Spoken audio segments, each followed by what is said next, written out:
Méditation du 7 février, des visages rayonnants. Aaron et tous les Israélites regardèrent Moïse et voici que la peau de son visage rayonnait. Ils craignaient de s'approcher de lui. Exode 34, verset 30.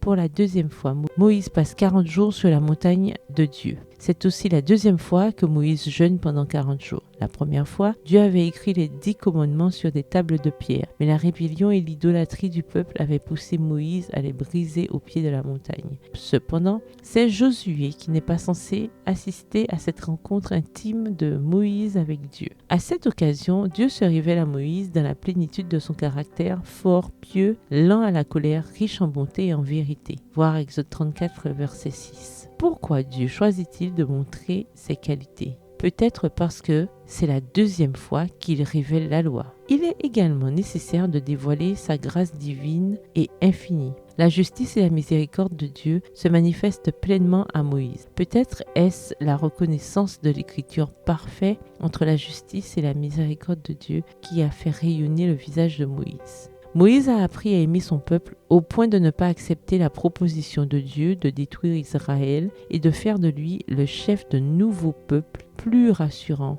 Exode 32, le verset 10. Il intercède de sa propre vie en faveur de ses compatriotes rebelles. Voir Exode 33, les versets 12 à 16. Ce n'est rien d'autre que le reflet du caractère de Dieu dans sa propre vie. Son visage même reflète le rayonnement de celui qu'il imite. Quand nous vivons près de Dieu et imitons son caractère, ceux qui nous entourent voient sans aucun doute cet effet se refléter dans notre vie quotidienne. Même si nous n'en avons pas conscience, ils voient que notre visage est différent. Il reflète les rayons de la gloire divine. Combien de temps passez-vous seul avec Dieu dans la prière, l'étude et la contemplation de sa vie et de son caractère ? Vous n'illuminerez peut-être pas la pièce avec la lumière de votre visage, mais il aura un tel effet sur votre vie que les gens remarqueront rapidement que vous avez été avec Dieu.